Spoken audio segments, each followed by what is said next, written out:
Bonsoir et bienvenue dans le Grand JT. Tout de suite, le sommaire. Voici le thème de la première partie de cette émission. Supprimer les modérateurs sur les réseaux sociaux. La dernière déclaration de Mark Zuckerberg, patron de Meta, fait débat et interroge. Alors, quel avenir pour l'utilisation de ces fameux réseaux sociaux? On en parle dans la première partie de l'émission. Comment parler de consentement à son enfant et s'assurer qu'il soit au courant des règles de son intimité? C'est le projet du loto du consentement. On en parle dans la seconde partie. Tout de suite, on fait le point sur l'actualité éducation du jour avec Shirley Adélaïde.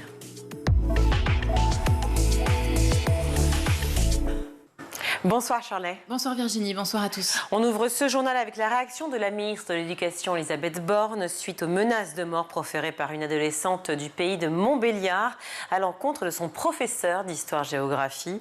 Il avait montré des caricatures de Charlie Hebdo à ses élèves. J'adresse tout mon soutien à l'enseignant de l'Académie de Besançon, a déclaré Elisabeth Borne sur X hier soir.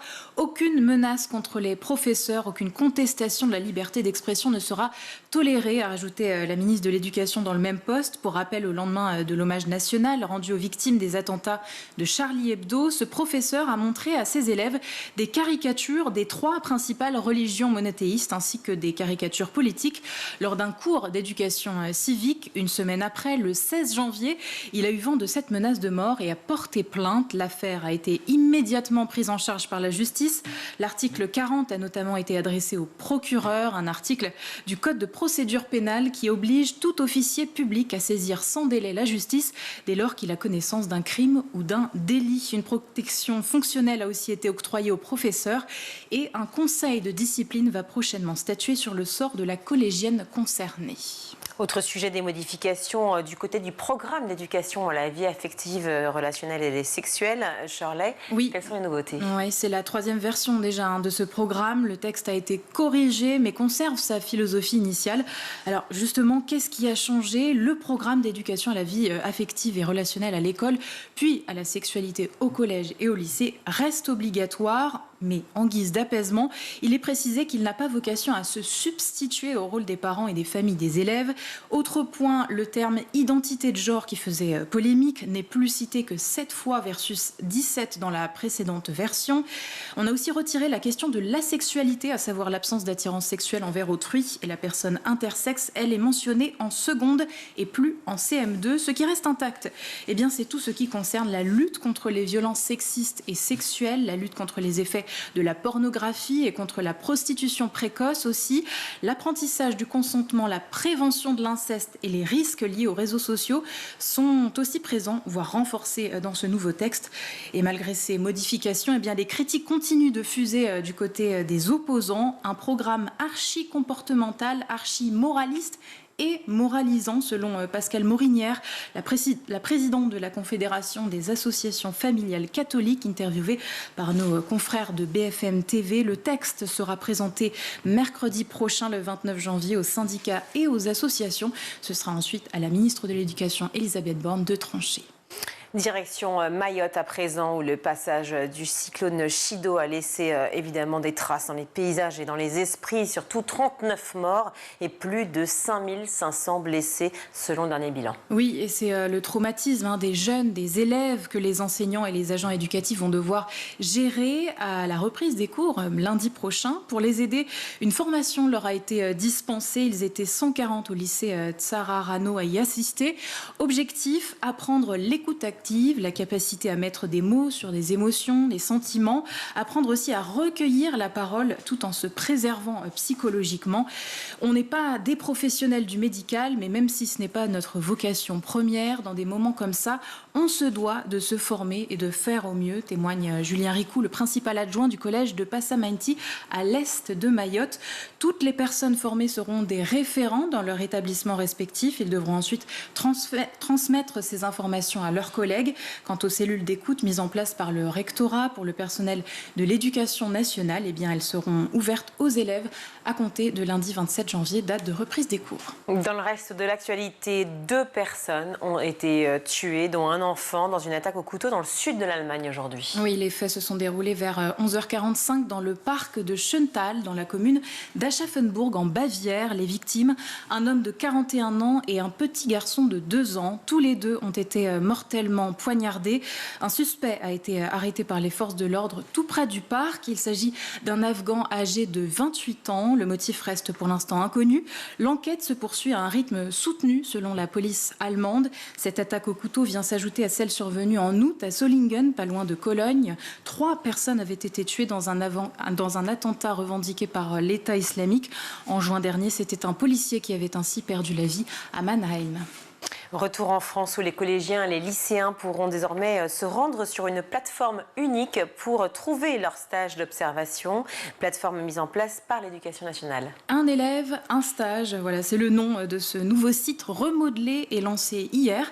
Remodelé parce qu'il remplace l'ancienne plateforme Un jeune, une solution, lancée elle le 25 mars 2004 et dédiée uniquement aux élèves de seconde générale et technologique. Car oui, depuis l'an dernier, ces élèves doivent effectuer un stage d'observation obligatoire.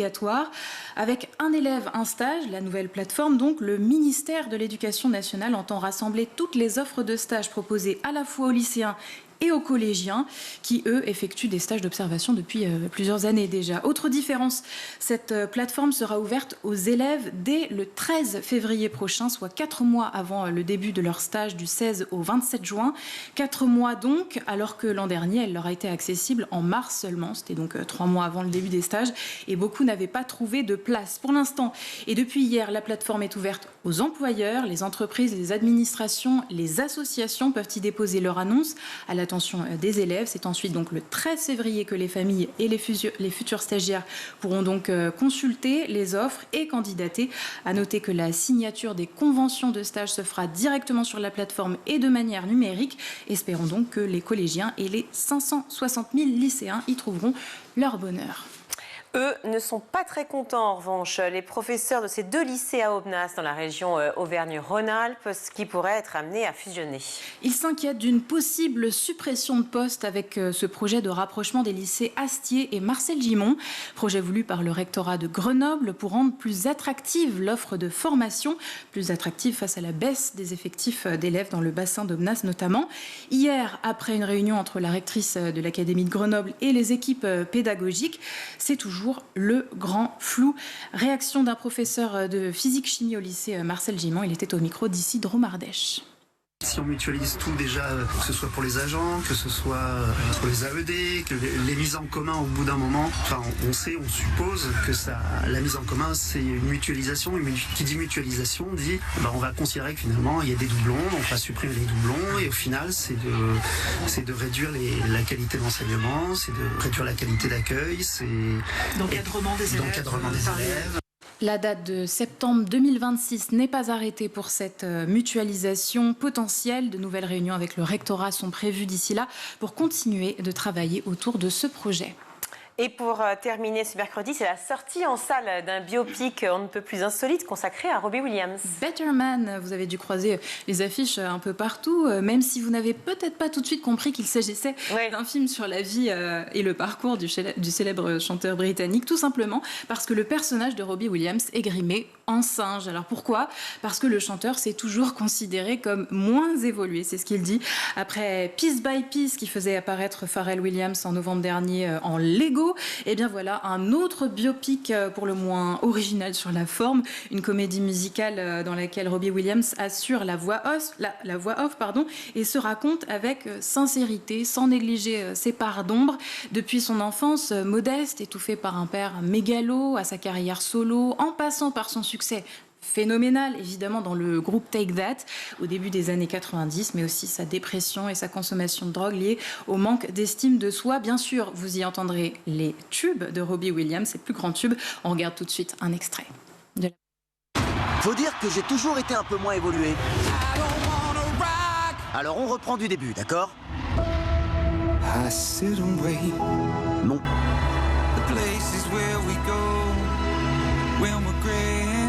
Mon... T'as été pris. Tu fais partie du groupe. Putain, je vais être célèbre! Ferme-la, connard! Oh, va te faire foutre, Glenn! Maman! Un Un film au parti pris audacieux, Virginie, forcément ça divise. Cramponné à son concept costumé, le film tente de sauver le chanteur de l'oubli pour Libération. Un portrait fantasque et émouvant pour Figaro.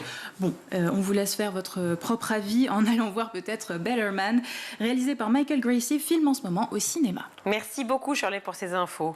Fervent défenseur de la modération des contenus violents sur les réseaux, eh bien le patron de Meta a finalement rétro-pédalé et a annoncé la suppression de ces modérateurs, se calquant ainsi sur le modèle d'Elon Musk. Au lendemain de l'investiture de Donald Trump, eh bien, quel avenir pour l'utilisation des réseaux sociaux? On en parle avec nos invités. Pour en parler, je suis ravie d'accueillir Stéphanie Devancé. Bonjour. Bonjour. Merci d'être avec nous. Vous êtes conseillère éducation et culture, UNSA Éducation. Manon Bériche, bonjour. Bonjour. Merci également d'être avec nous. Vous êtes docteur en sociologie et chercheuse au Media Lab de Sciences Po. On va parler de la liberté d'expression, puisque c'est, je cite, l'argument auquel renvoient Musk, Trump et Zuckerberg pour justifier leur décision. Mark Zuckerberg, vous ne pouvez pas passer à côté, c'est impossible que vous n'ayez pas entendu ça, parle même de restaurer la liberté d'expression sur les plateformes Facebook et Instagram, qui s'était livré, je cite, à trop de censure après notamment l'élection de 2016. Alors, je voulais savoir si c'était aussi pour vous un animal politique à l'instar des deux autres, c'est-à-dire forcément de Trump et de Musk, ou est-ce que c'est un choix idéologique selon vous, Manon Bériche ? C'est difficile de répondre à cette question. C'est vrai qu'il y a clairement un tournant dans la façon de communiquer de Mark Zuckerberg très récent par rapport à ses discours d'il y a quelques années. Est-ce qu'on peut y voir un choix idéologique? C'est possible, mais on n'a pas suffisamment, je pense, d'éléments pour le dire de façon évidente. Donc, désolée. Plutôt une voie politique, c'est-à-dire qu'en fait, ce serait plutôt une idée de vouloir aller dans le sens politique actuel, à savoir Trump. En tout cas, oui, ça se rapproche à la fois des discours d'Elon Musk et de ses décisions depuis son rachat de Twitter, maintenant X, et des discours de Trump à l'égard des fact-checkers, des journalistes, des médias traditionnels, où le fait de ne plus vouloir collaborer avec les fact-checkers va clairement dans ce sens. Est-ce que pour vous aussi, ça fait partie des deux? C'est à la fois une notion politique et idéologique? Oui, moi, à mon sens, c'est vraiment un moyen de s'aligner sur ce qui va arranger ses affaires. Avec Musk, qui est quand même très très bien placé auprès de Trump, il ne peut pas se permettre d'être dans une espèce d'opposition, en tout cas pour l'instant. Donc je trouve que en tout cas, ce changement de posture a l'air au moins très politique. Après, est-ce qu'il est sincère, est-ce qu'il est profond, ou est-ce qu'il est juste de circonstances? Peut-être que l'avenir nous le dira quand je l'espère, le contexte évoluera. Donc Zuckerberg dit qu'il cherche la liberté d'expression après trop de censure. Quand il parle de censure, à votre avis, toutes les deux, ça veut dire quoi clairement? Parce que à quoi correspondait cette fameuse modération qu'il y avait sur Instagram et Facebook? Alors en fait, c'est pas très clair en effet quand tu parles de censure et même de liberté d'expression, parce que je ne suis pas spécialiste des questions de régulation de contenu, mais à vrai dire, c'est difficile de l'être parce que les politiques de modération sur les réseaux sociaux sont très peu transparentes. Donc, on n'a pas trop d'informations sur pourquoi tel contenu a finalement été supprimé ou non. Donc, quand il parle en tout cas d'atteinte à la liberté d'expression via le fact-checking, c'est un peu trompeur parce qu'à ce jour, quand la collaboration avec les fact-checking consistait à mettre des informations en plus de certains contenus, pour prévenir les utilisateurs que le contenu avait été vérifié par des journalistes et que, au vu des connaissances actuelles, il n'était pas vérifié, trompeur, erroné, mais le contenu n'était pas supprimé. Il pouvait simplement être invisibilisé, enfin pas invisibilisé, mais signalé, et sa visibilité sur Facebook pouvait être réduite, mais restait en circulation. Donc parler d'atteinte à la liberté d'expression, je pense que c'est un peu exagéré. Dans le sens où il n'y avait pas de censure, d'interdiction de porter certains propos tant qu'ils restaient dans la limite des discours de haine, du racisme, des législations en vigueur dans les différents pays. La modération, on la voyait surtout, Stéphanie Devancé, sur le plan, effectivement, par exemple, de la nudité, qui était tout... Oui, c'est exactement ce que j'allais dire. On a envie de dire à Mark Zuckerberg, chiche. Est-ce que vous allez cesser de censurer les comptes qui parlaient de sexualité, notamment de sexualité féminine, d'allaitement, où il y avait souvent des gros problèmes d'invisibilisation des comptes, voire de suppression, à cause d'images qui gênaient la pudibonderie des Américains. Donc, voyons voir s'il va lever cette censure-là et s'il parle aussi de cette censure-là ou s'il parle juste de la censure qu'il arrange et qu'il interprète comme cela. Alors, l'allaitement, ça pourrait être interprété par certains comme aussi des élans conservateurs que l'on voit beaucoup aux États-Unis. On va y venir après sur effectivement la posture de la femme, qui est un autre pan très important du sujet sur le masculinisme. Mais pour en revenir effectivement au principe de nudité, ça veut dire aussi laisser la possibilité à des images pornographiques qui pourraient traîner, etc. Enfin, c'est aussi un autre pan, la nudité. Ça dépend où on met la limite. Disons que... Il n'y en aura pas, parce qu'il n'y a pas de modération. on va voir justement. On va pouvoir peut-être le prendre à son propre piège, parce que j'ai de gros doutes sur le fait que ça bouge énormément de ce côté-là. Alors bien évidemment, je ne suis pas en train de dire que toute image pornographique devrait circuler librement sur les réseaux sociaux, accessibles à tous, y compris aux mineurs. Mais voilà, on a quand même l'impression d'une parole très hypocrite. En tout cas, c'est l'impression que j'ai. On est un peu tous attentistes, parce que c'est vrai qu'on ne comprend pas tout ce qui va se passer. On sait qu'en tout cas, il y aura probablement une note de contexte, à l'instar de ce qui se fait sur X. Est-ce que vous pouvez expliquer ce que c'est qu'une note de contexte ?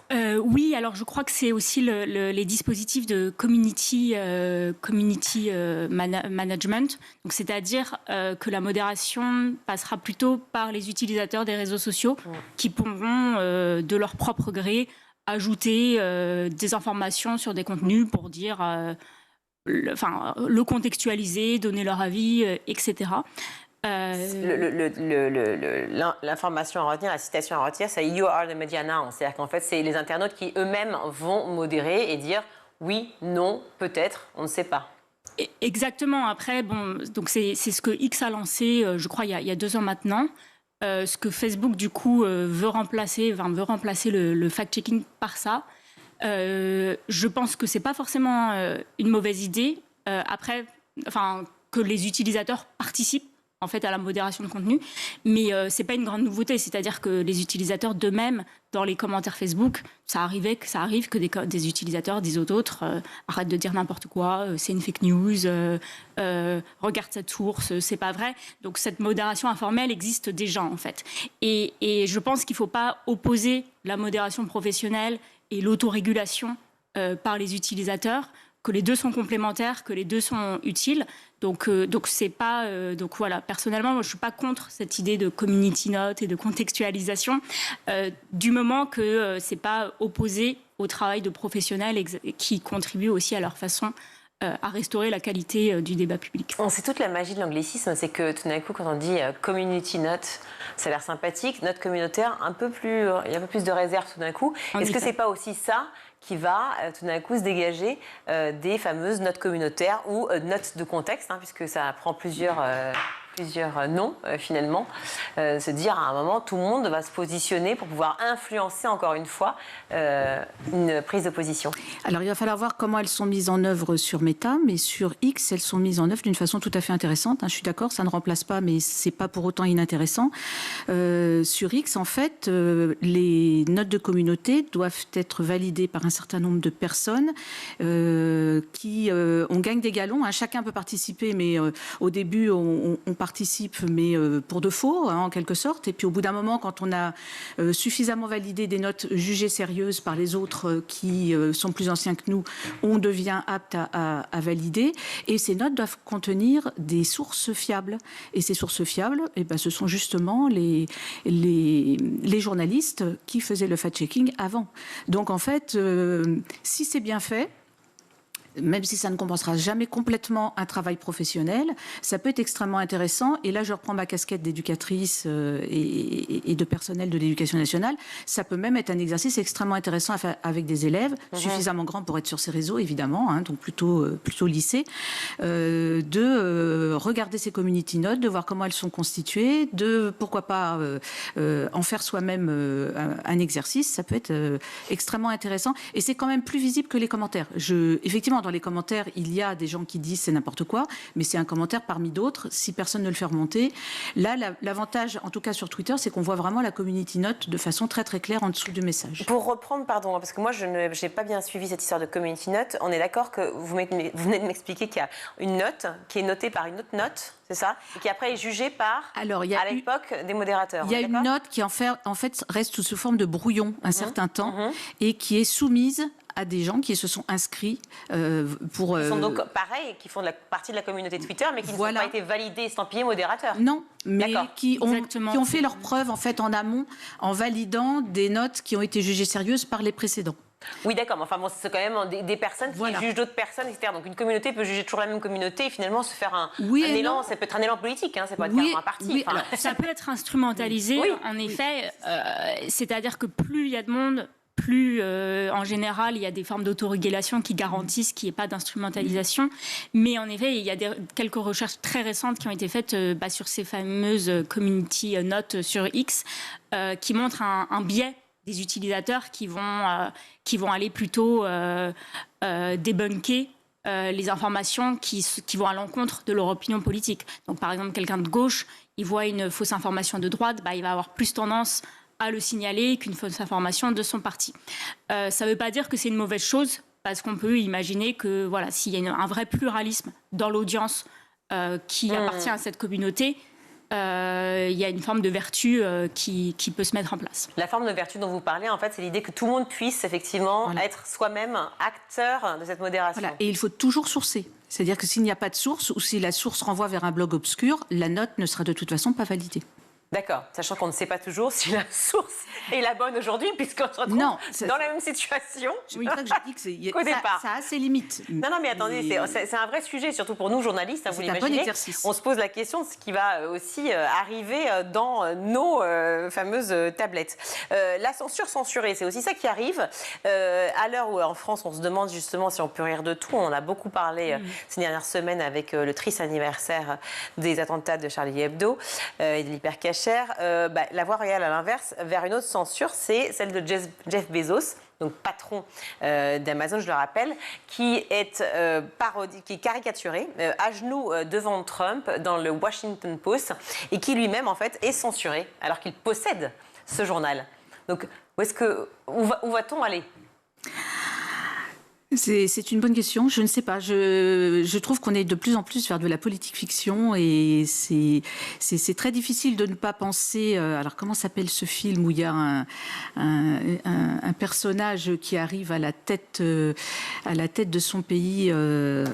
Pendant que vous cherchez, je vais faire réagir Manon Bérich. Voilà. Enfin, on est en plein délire en tout cas, effectivement. Et c'est très difficile de commenter. Plein délire ou pas, en tout cas, chercher la liberté d'expression. Bon, on pourrait tous être nombreux à dire chouette, mais c'est vrai que là, pour le coup, c'est la censure qui est censurée elle-même. C'est-à-dire qu'en fait, ou l'autocensure qui se fait d'un autre piège.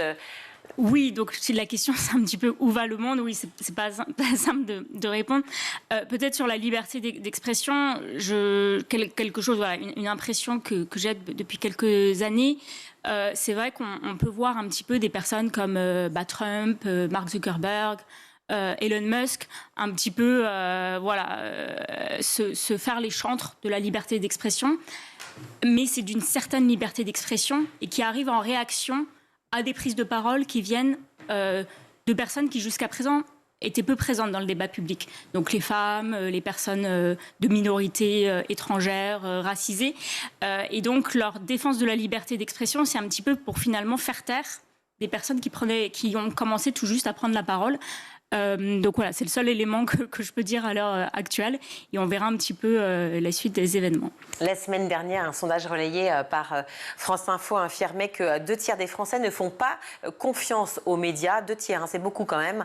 Ils sont donc de plus en plus nombreux à se tourner vers les réseaux sociaux pour s'informer. Est-ce qu'on peut, de manière tout à fait honnête et simple, s'inquiéter d'une situation qui va donc s'empirer ?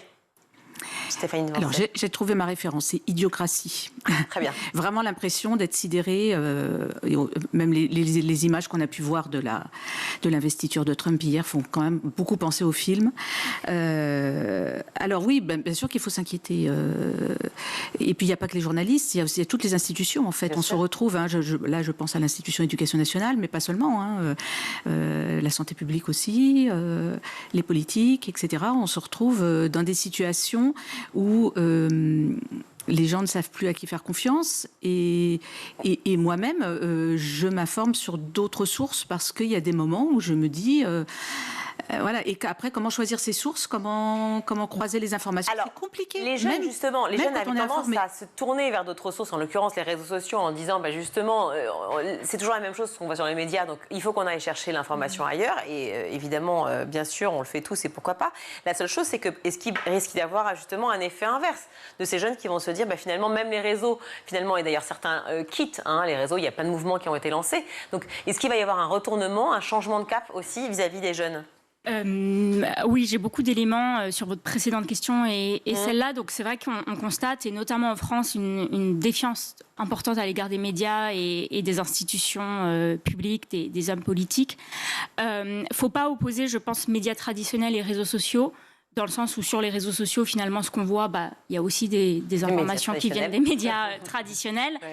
Ouais. Ce que montrent les enquêtes d'usage aussi, c'est que dans la totalité des contenus qui sont consommés, la majorité viennent plutôt de médias traditionnels qu'en tout cas de fake news. Les fake news occupent une toute petite proportion en fait sur l'ensemble des contenus qu'on voit. Et parmi cet ensemble de contenus, il y a aussi des vidéos humoristiques, c'est-à-dire que les principaux usages des jeunes sur les réseaux sociaux, c'est pas juste de consommer de l'information d'actualité, notamment politique, c'est aussi beaucoup de rigoler face à une vidéo humoristique, etc. Ça, à la limite, ça continuera et tant mieux. Oui, il y a un principe d'algorithme qu'il ne faut pas oublier quand même. Oui, mais l'algorithme se base... Alors, tout dépend des plateformes et on peut s'inquiéter en effet maintenant que Elon Musk prenne des nouvelles décisions. Ce qu'on voit d'ailleurs, il y a un gros changement dans le fil d'actualité de Twitter par rapport à la période avant Elon Musk. Donc les algorithmes se basent sur les usages passés. Donc, recommande des informations qui sont censées être pertinentes pour les utilisateurs. Mais une fake news, pardon, je repars sur l'idée de l'algorithme, une fake news va donc en appeler une autre, puis peut-être une autre, un questionnement qui s'opère avec forcément cette logique de se dire mais est-ce que c'est possible, est-ce que c'est vrai ? Et donc en fait on peut être abreuvé du coup de ce type d'informations qui sont non vérifiées. On peut, ça concerne une toute petite minorité d'utilisateurs qui ont pour particularité souvent d'être quand même très politisés, plutôt situés aux extrêmes de l'échiquier politique et notamment d'être très défiants envers les élites. Et donc, pour moi, la question à se poser, c'est quand même plutôt d'où vient cette défiance, en fait. C'est de ne pas mettre que la responsabilité sur ces utilisateurs qui consomment ces contenus, c'est de se demander, mais pourquoi ils en viennent à ne plus croire aux médias traditionnels et à se tourner vers d'autres contenus. Des réponses, c'est que j'ai pas de réponse définitive, mais on peut comprendre cette défiance. Dans le sens où ça arrive que des médias traditionnels aient un cadrage de l'actualité biaisé. Que ce soit des médias d'opinion et non plus des médias factuels. Ça peut... J'irai pas jusque-là, mais on peut comprendre d'un point de vue d'un utilisateur un peu méfiant qu'il ait cette opinion.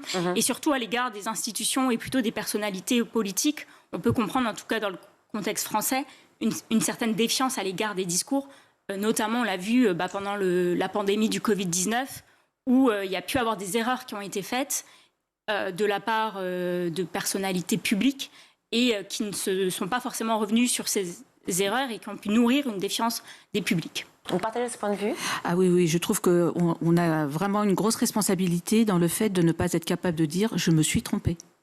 Et ça concerne tout le monde et nos politiques en premier lieu. Je pense que effectivement, au moment de la crise Covid, il y a beaucoup de choses qui se sont envenimées parce qu'on ne peut pas faire confiance à quelqu'un qui s'est trompé, et de bonne foi probablement, on peut partir de ce principe-là, et qui à aucun moment dit « je me suis trompé ». Moi, j'ai trouvé que c'était très différent d'ailleurs de ce qui pouvait se passer dans d'autres pays par rapport à la crise sanitaire.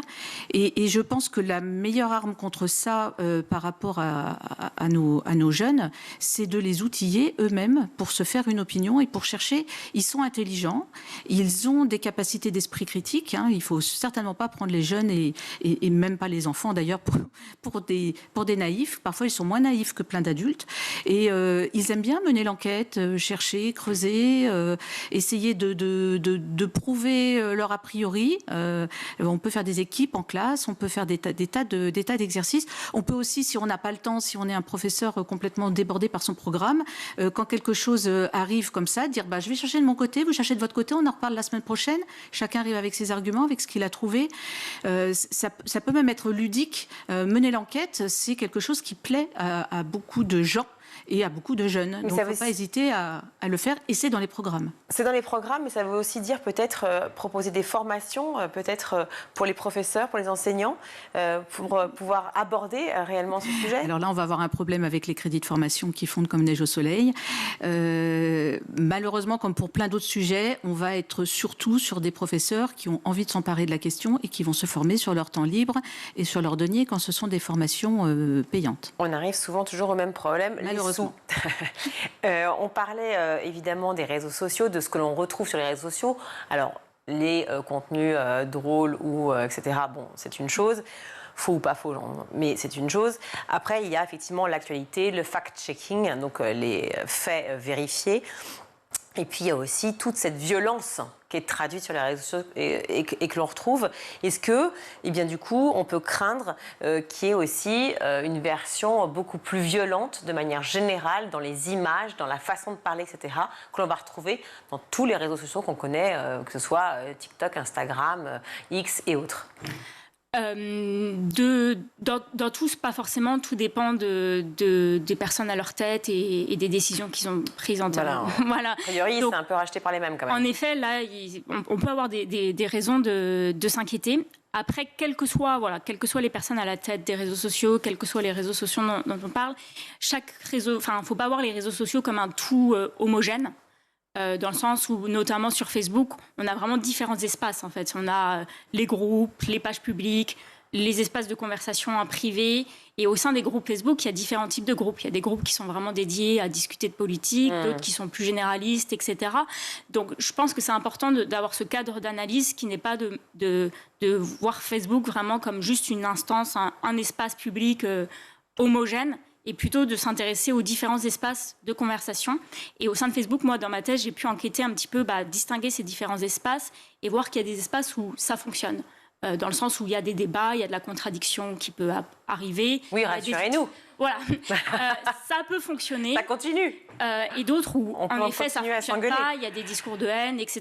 Et après, bon, le fait de s'engueuler, le fait de ne pas forcément parler dans un langage... Pas être d'accord, en tout cas. Oui, de ne pas être d'accord. Et forcément, sur Facebook, on ne va pas débattre de la même manière qu'à l'Assemblée nationale. Que sur X, c'est certain. Oui. L'Assemblée nationale, il vient d'y avoir un rapport, justement, qui est sorti. C'est peut-être bien le problème dont on parle, effectivement, c'est de l'image des politiques. En effet, oui, c'est sûr. J'aimerais juste revenir, parce qu'on a très peu de temps, effectivement, ce projet effectivement, lancé par Zuckerberg, évidemment, avec l'élan de Musk et de Trump, donc de cette liberté d'expression recouvrée, soi-disant, parce qu'il s'était livré à trop de censure. C'est aussi, et on l'a évoqué tout à l'heure, parce que je rappelle quand même que Zuckerberg a dit aussi, c'est grâce aux arts martiaux qu'il m'aurait ouvert les yeux. Donc il y a un élan quand même j'ai retrouvé ma force, ma virilité, le côté masculiniste dont on parle aujourd'hui. C'est quand même un espèce de projet global qui s'opère. Est-ce que c'est inquiétant? Et notamment, évidemment, forcément, pour la position des femmes et des jeunes filles.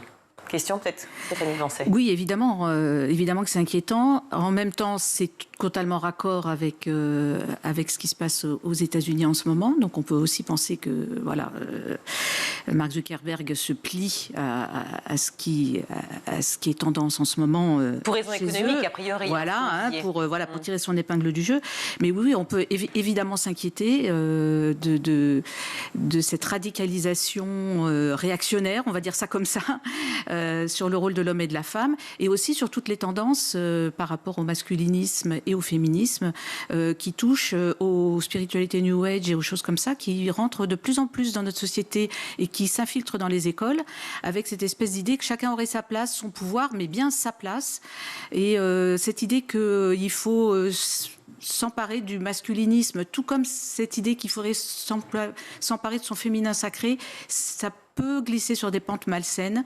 Et je pense qu'il faut vraiment se réapproprier, puisqu'on nous parle de liberté d'expression, le discours autour de l'égalité. L'égalité ne veut pas dire qu'on est tous pareils, mais qu'on est tous égaux en droit et qu'on a tous le droit de s'exprimer de la même manière. N'oublions pas que les femmes n'ont pas la même liberté d'expression que les hommes sur les réseaux sociaux en l'état actuel des choses, et que si ça empire, on est mal. Marie Riche. Oui, en tant que jeune femme, je suis forcément, en tout cas, concernée par ce revirement qu'on peut qualifier de masculiniste. Et puis, vous le ressentez en France aujourd'hui avec les étudiants que vous avez croisés? Vous êtes toute jeune docteur en sociologie, vous êtes chercheuse au Media Lab de Sciences Po. Enfin, il y a quand même beaucoup de sujets qui s'opèrent. Il y a beaucoup de sujets, et puis c'est vraiment des discours qui sont contre la parole des femmes. Je trouve, de dire, faut retrouver cette énergie masculine. Ah oui, vous parlez de, pardon, je travaille au sein de Sciences Po, alors là je me suis dit, oulala, là on va faire 1 heure de plus, je garde l'antenne. Excusez-moi, mais au sein de Sciences Po, où c'est un sujet, où à Sciences Po, la majorité des étudiants, les 2 tiers sont plutôt des filles.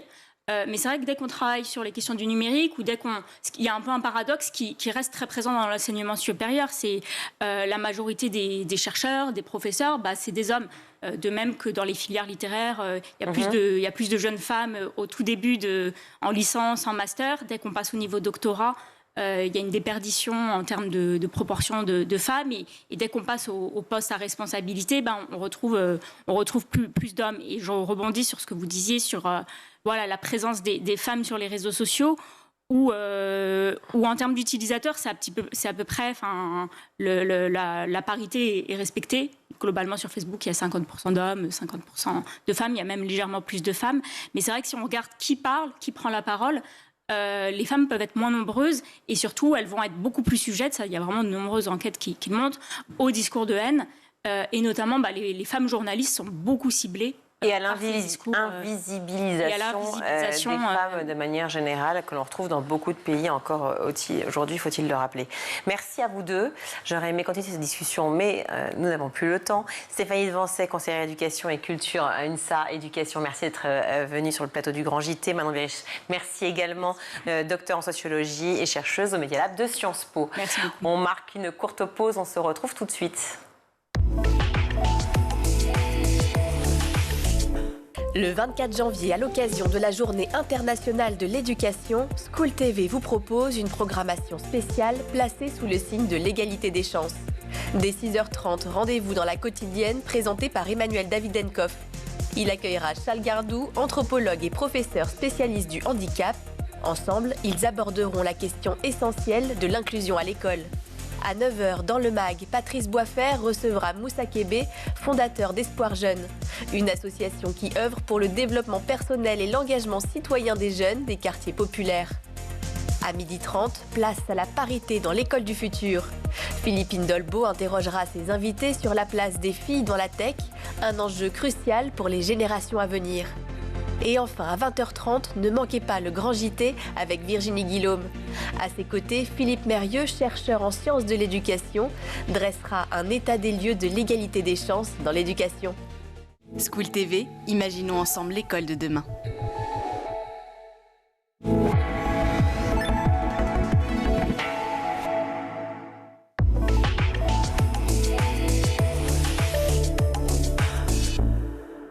De retour dans le Grand JT de l'éducation, on va parler aujourd'hui avec Manon Ortega, qui a cofondé Ma Petite Fratrie, d'un sujet très important qui est le consentement. Manon Ortega, vous êtes avec nous ? Oui, bonjour. Bonjour, merci d'être là. Vous avez créé un jeu éducatif qui s'appelle Mon Loto du consentement. On va en parler évidemment. Avant cela, j'aimerais redire un chiffre. En France, toutes les 3 minutes, un enfant est victime de violences sexuelles. Et dans 85% des cas, ces violences surviennent au sein de la même famille, peu importe le contexte social. Face à ces chiffres, évidemment, il faut réagir. Et vous avez donc proposé ce fameux jeu éducatif. Qu'est-ce qui vous a poussé à créer non seulement ce jeu, mais à penser l'idée autour d'un jeu, la sensibilisation autour d'un jeu ? Alors, tout simplement, c'est le fait d'être maman. Je suis maman de 3 petits garçons et en les voyant grandir, je pense que comme tous les parents, on a des craintes qui surviennent. Et avec mon aîné qui a fait son entrée à l'école, forcément, la question des violences sexuelles est apparue parce qu'on vit aussi dans un climat très anxiogène. On en entend parler tous les jours et c'est vraiment ce constat, cette peur par rapport à mes propres enfants que je me suis dit, il faut que je crée un outil avec ma collaboratrice, bien sûr. Il faut qu'on crée un outil pour pouvoir apprendre ces notions-là à nos enfants de façon simple et ludique, pour qu'ils puissent réagir si un jour, malheureusement, ils sont confrontés à ce genre de situation. Oui, besoin d'avoir un outil, c'est pas innocent, hein, c'est pas anodin comme réflexion. C'est l'idée aussi de pouvoir effectivement libérer la parole autour de ce sujet du consentement. Et effectivement, avec les plus petits, on se doute que c'est encore plus difficile. Oui, tout à fait, parce qu'il faut savoir en fait qu'un prédateur, un agresseur sexuel, il compte sur la naïveté de l'enfant. Il se dit que l'enfant, on lui a pas appris justement que son corps, il est privé, il lui appartient, qu'il y a des parties intimes qu'il faut pas toucher. Et c'est comme ça en fait que les agresseurs ont de l'emprise sur les enfants, c'est parce que les enfants ne savent pas. Alors que si on éduque les enfants et qu'on leur apprend qu'il y a des parties intimes sur leur corps qui ne peuvent pas être touchées et que si jamais un jour elles sont touchées, ils doivent parler, le jour où ils vont se retrouver face à un agresseur, ils vont potentiellement pouvoir dire non, dire cette partie-là, tu n'as pas le droit de la toucher. Ça peut déstabiliser l'agresseur. Et quand bien même si l'agression va à son but, finalement, l'enfant derrière, il aura plus de facilité à aller en parler parce qu'il sait que la situation qu'il a vécue n'est pas normale. Oui, vous dites, parce qu'effectivement, souvent, c'est ce qui est relaté. Hein, les jeunes filles ou jeunes garçons le disaient, je ne savais pas si réellement c'était de ma faute, si c'était moi qui étais responsable ou pas. Et il faut le redire, ça. Oui, tout à fait, puisque c'est vraiment ce levier que va utiliser l'agresseur. Il va faire croire à l'enfant que c'est de sa faute, qu'il est responsable, que c'est lui qui est venu le chercher, que c'est lui qui veut passer du temps avec lui. Il va le menacer en plus en lui disant que si jamais il en parle derrière, il va y avoir des conséquences, que personne ne va le croire. Et un enfant à qui on n'a pas parlé de tout ça, il va croire cette personne. Alors que l'enfant à qui on a expliqué que s'il lui arrive ce genre de choses, ce n'est pas de sa faute, il n'est jamais responsable et surtout il faut qu'il en parle, il aura beaucoup moins de crainte et plus de facilité à aller en parler derrière et faire en sorte que la situation ne s'installe pas et ne se réitère pas. Effectivement, apprendre à nos enfants les gestes qui sont autorisés, ceux qui ne le sont pas, avec n'importe qui d'ailleurs, ça passe, pourquoi pas, effectivement, bien sûr par la discussion, mais surtout par le jeu. Racontez-nous comment vous avez élaboré votre jeu qui s'appelle Mon loto du consentement. Tout à fait. Alors, mon loto du consentement, je vous le montre juste ici, c'est un jeu de loto très simple parce qu'on voulait un jeu qui soit accessible aux plus petits. Donc, en fait, on a regardé à quel jeu jouent les enfants dès l'âge de 3 ans et les premiers jeux auxquels jouent les enfants, ce sont les jeux de mémo, les dominos. Donc, on s'est dit, on va partir là-dessus. Ensuite, on s'est fait accompagner d'une psychologue spécialisée puisque mon associé et moi, on est maman, mais on n'a pas de diplôme ou de formation spécifique dans ce domaine, donc on voulait être certaine de pouvoir dire les bonnes informations.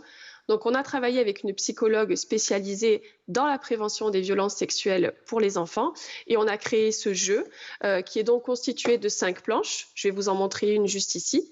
Oui. En fait, c'est vraiment une planche de loto où l'enfant va venir déposer des cartes dessus et chaque planche aborde un thème spécifique. On va parler du bisou, on va parler du câlin, on va parler des parties intimes, des personnes en qui on peut avoir confiance et de qu'est-ce qu'on fait si jamais un jour une personne touche nos parties intimes. Et ensuite, l'enfant sur cette planche vient déposer des petites cartes comme ceci qui permettent d'ouvrir la discussion puisque sur ces petites cartes, il y a un message. Par exemple, ici, c'est une carte qui se met sur la planche tes parties intimes et il y a écrit « ce sont des parties importantes de ton corps qu'il faut protéger ». Et c'est comme ça que tout au long du jeu, on va pouvoir ouvrir la discussion avec l'enfant et lui apporter des messages importants, mais de façon simple et ludique. Alors, si on reprend la planche du bisou que vous avez sous les yeux, Manon Ortega, quelles sont les cartes qui vont y être associées et qu'est-ce qu'on va pouvoir y retrouver de manière assez concrète ? Alors, sur cette carte, on va retrouver en fait qu'un bisou, on ne peut pas te le faire si tu n'en as pas envie, que les enfants entre eux se font des bisous sur la joue, que si tu souhaites toi aussi faire un bisou à quelqu'un, il faut qu'il soit d'accord, puisque l'objectif de ce jeu, c'est de sensibiliser l'enfant sur son propre corps, mais aussi poser des limites sur le corps des autres. On va dire que le bisou, on ne peut pas le faire sur des parties intimes, qu'il est fait avec la bouche, que c'est un geste tendre entre deux personnes qui s'apprécient, et que les adultes et les enfants entre eux le font sur la joue. Lorsqu'on sait que malheureusement les enfants victimes de violences sexuelles le sont souvent par quelqu'un de très proche, quelqu'un de la famille, j'ai rappelé les chiffres tout à l'heure, au sein donc souvent des familles, l'importance de rappeler ce qu'est un bisou, le bisou d'un oncle, d'un parrain, d'un grand-père, d'un père même. Bon, c'est compliqué d'aborder cette situation, de se dire à quel moment on peut être dans le câlin affectif et tendre et positif et à quel moment ça devient une agression. Oui, alors là, ça concernerait plutôt la planche câlin. Effectivement, on explique à l'enfant que si le câlin le fait se sentir mal à l'aise, S'il est gêné quand il a ce câlin, c'est que c'est pas un bon câlin. Et on donne des exemples. Par exemple, quand maman ou papa vient te réconforter parce que tu as un chagrin, ça c'est un bon câlin. Et un bon câlin, ça peut être fait devant d'autres personnes. Si on te demande de le faire en secret, en privé, il y a un souci. Et c'est important de rappeler aussi, comme vous l'avez dit, que 85% des violences sont faites dans le domaine intrafamilial. Nous, on propose aussi beaucoup ce jeu aux enseignants de maternelle et de primaire. Ils sont pas mal à s'équiper pour leur classe, puisque ces enfants qui sont victimes chez eux, il faut qu'on puisse leur enseigner ces notions ailleurs qu'à la maison, évidemment. Et pouvoir en parler aussi différemment, effectivement, parce qu'on l'imagine bien que l'auto du consentement ouvre un dialogue entre l'enfant et ses parents. Oui, bien sûr, on va avoir un dialogue à la maison entre parents et enfants.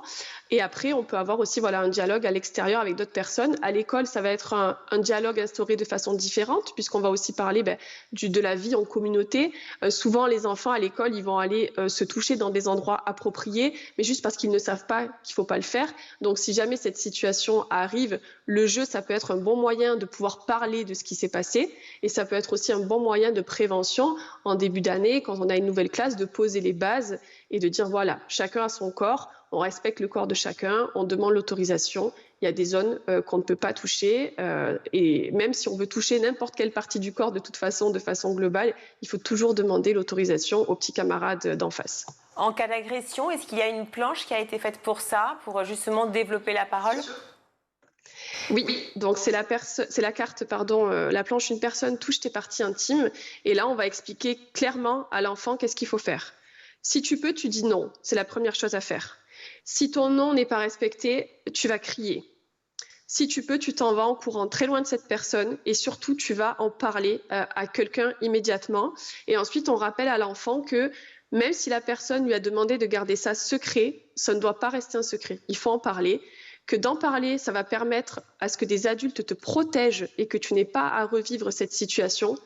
Et que surtout, si tu n'as pas compris ce qui s'est passé ou que tu n'as pas su dire non à ce moment-là, tu n'es pas du tout responsable de ce qui vient de se passer. Là, ce jeu, manifestement, il est fait peut-être pour les petits-enfants. Malheureusement, on sait que les plus grands sont aussi touchés. Est-ce qu'il y a une extension possible de votre loto du consentement ? Oui, alors nous, on le recommande entre 3 et 12 ans, on va dire pour couvrir l'école maternelle et primaire. Et en fait, on a un système de double niveau de jeu. En fait, on a un code couleur, comme vous avez pu le voir sur les planches, pour jouer avec les plus petits qui ne savent pas lire.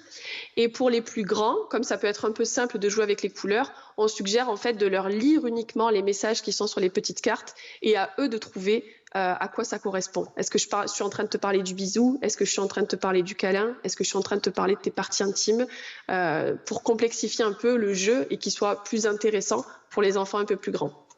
Merci beaucoup Manon Ortega. Où est-ce qu'on peut retrouver votre jeu Mon Loto du consentement? Parce que je faisais référence à votre société, Ma Petite Fratrie, pardon. Où est-ce qu'on peut le retrouver? Sur Internet? Oui, tout à fait. Il est disponible sur notre site en ligne. Donc, c'est www.ma-petite-fratrie.fr. Et après, c'est très accessible dans notre catégorie Nos jeux éducatifs. Vous le trouvez facilement. Merci à vous. Merci d'avoir participé au Grand JT. On va tout de suite retrouver le meilleur de School TV avec le Zap. Le fameux time-out. Rappel de la définition pour commencer. Le time-out est un moment de retrait où l'enfant va être mis à l'écart de tout stimulus parental, puisque la présence parentale en soi est un stimulus pour l'enfant qui va pouvoir renforcer certains comportements, y compris des comportements parfois indésirables. Donc quand on veut faire cesser un comportement indésirable, on va extraire l'enfant de la présence parentale pour l'isoler quelques instants, pas très longtemps, et ainsi permettre à l'enfant et aux parents de redescendre en pression et de recommencer la relation dans de bonnes conditions. Alors, il y a eu un grand combat entre les pros et les anti-time-out. Les pros time-out disant que quand on n'en peut plus, c'est bien normal d'éloigner l'enfant et quitte à lui faire passer un moment un petit peu désagréable. Les anti-time-out disant que tout ça était absolument abominable et qu'il ne fallait pas faire souffrir les enfants. Que dit la recherche ? Alors la recherche dit que le time-out, quand il est pratiqué dans des conditions correctes, c'est-à-dire avec bienveillance, dans le calme, pour une durée limitée, n'a aucun effet délétère sur l'enfant ni sur la relation ultérieure avec les parents. À côté de ça, le problème du time-out, c'est que très souvent, il est pratiqué à tort et à travers par des parents qui sont exaspérés, qui crient, qui hurlent, qui peuvent en arriver à maltraiter l'enfant physiquement pour l'emmener dans sa chambre. Donc ça, c'est pas le vrai time-out. Justement, qu'est-ce qu'il y a dans ce programme Orthogaphe ? Alors il y a des choses assez inhabituelles parce que déjà ce qu'il n'y a pas, ce sont des exercices en grosse quantité, parce que ce que je vais proposer, ce ne sont pas des exercices à répétition, c'est pas l'idée en fait que c'est en faisant que l'on maîtrise. Au contraire, l'idée c'est en utilisant des bonnes stratégies, des bonnes techniques que l'on améliore son orthographe. Donc le programme Orthogaphe va d'abord finalement proposer aussi une posture sur l'orthographe, un autre regard sur l'orthographe, parce que bien souvent la première chose à laquelle, quand on pense à l'orthographe, c'est compliqué. Eh bien, justement, l'idée, c'est de déconstruire cette façon de voir, cette conception de l'orthographe, parce que l'orthographe n'est pas compliqué, l'orthographe est complexe et c'est pas du tout la même chose. Mais en véhiculant en permanence cette idée que l'orthographe est compliquée, eh bien, qu'est-ce qu'on fait ? Nous la rendons compliquée pour les enfants. Vous connaissez peut-être un peu les biais cognitifs, et plus un enfant a entendu que l'orthographe est compliquée, plus quand il va se retrouver face à une dictée, face à un texte, etc., plus il va se dire c'est compliqué. Alors voilà, ça c'est toute la difficulté de l'orthographe. En tout cas aujourd'hui au XXIe siècle, c'est de perdre aussi ces habitudes langagières que nous avons sur l'orthographe et qui passent un message très négatif. Et puis il y a une deuxième chose que contient ce programme Orthogaphe. C'est donc non seulement une posture comme je le disais, mais c'est aussi un autre regard par rapport à ce qu'est l'orthographe, et un élément fondamental, un pilier pour moi de l'orthographe, de ce que j'appelle la conscience orthographique, c'est que l'orthographe, ça ne se devine pas. Et bien souvent, dans nos réactions, dans les postures des enseignants, des parents, eh bien le message est passé que implicitement et non volontairement bien sûr, mais que ça se devine. Je vous donne un exemple tout simple que j'ai vécu 1000 fois en classe jusqu'à ce que je découvre les outils que j'ai mis en place, enfin que je crée les outils que j'ai mis en place. C'est par exemple un élève qui pose la question à son enseignant: Monsieur, Madame, Maîtresse, ça s'écrit comment le mot bateau?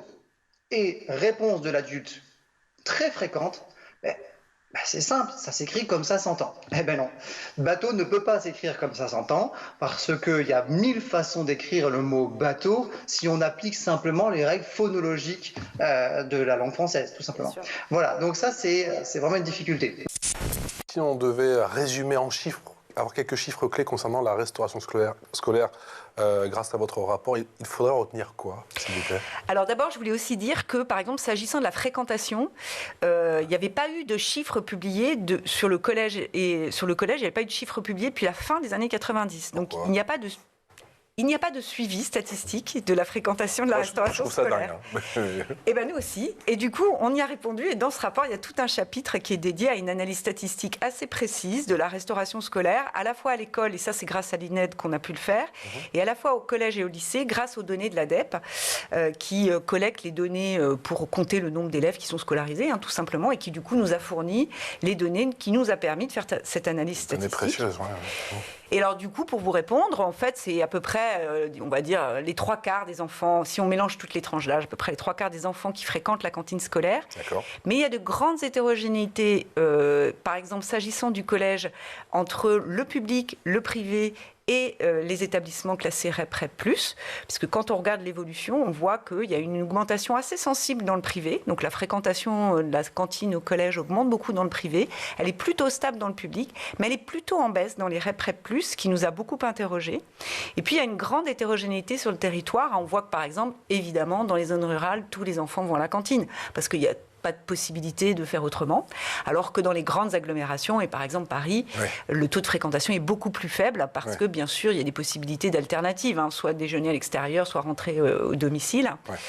Et cette hétérogénéité, elle est aussi très importante au regard de l'origine sociale des élèves. On voit que, toutes choses égales par ailleurs, les enfants issus de milieux défavorisés fréquentent moins la cantine scolaire que les autres.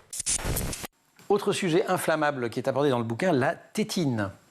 La tétine. Avec des recommandations actuelles qui sont de favoriser un usage raisonnable mais on ne la jette pas à la poubelle non plus. Non, on ne la jette pas à la poubelle. La tétine peut sauver des nombreux parents d'enfants qui ont des coliques ou qui ont un besoin de succion très très important.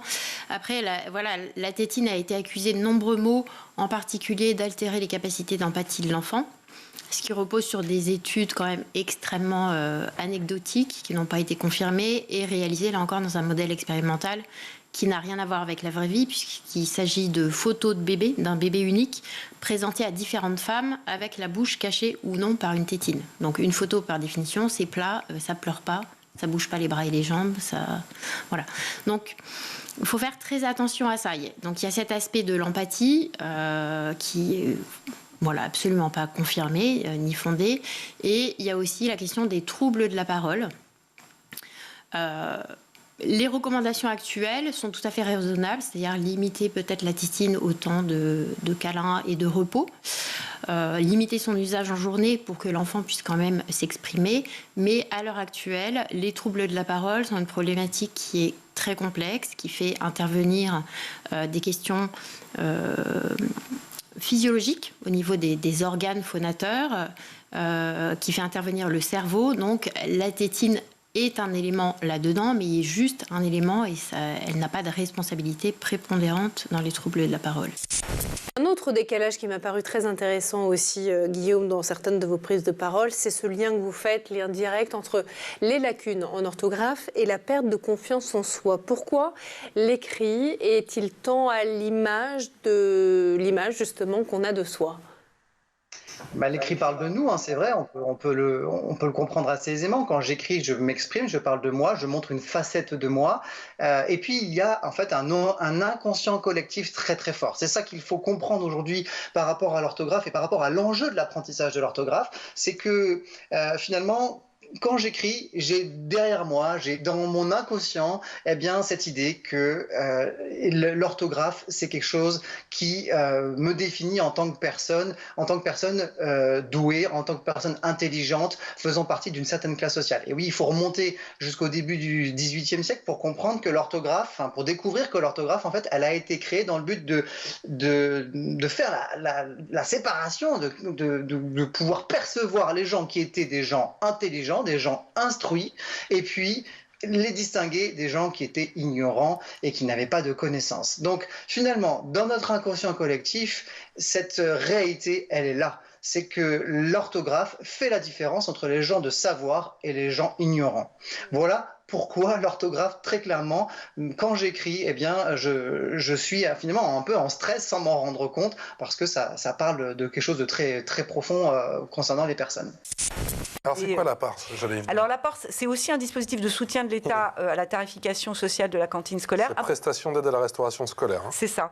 Et donc qui est un peu plus généreux finalement de ce qui est fait dans l'Hexagone, donc qui mérite à la fois d'être maintenu pour sa spécificité, parce que là on est sur des publics très particuliers. Le taux de pauvreté des enfants dans les DROM, je pense notamment évidemment à Mayotte, mais aussi à Guyane, est beaucoup plus élevé. C'est aussi des départements dans lesquels le taux les populations sont beaucoup plus jeunes, donc il y a une proportion d'enfants beaucoup plus importante.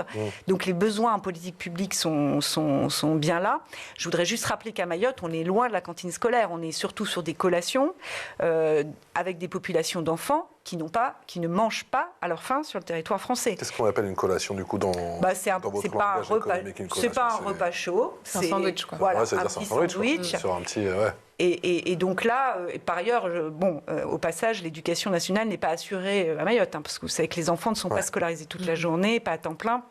Donc on est loin, j'ai envie de dire, de la fréquentation de la cantine scolaire. Mais la cantine en fait partie, parce que typiquement dans ces territoires, avoir l'école la journée avec une pause méridienne et un accès à une cantine avec un repas chaud, un vrai repas équilibré, c'est absolument central pour des raisons notamment d'accès à l'éducation, mais aussi des raisons purement sanitaires et de possibilité de vivre sa vie d'enfant.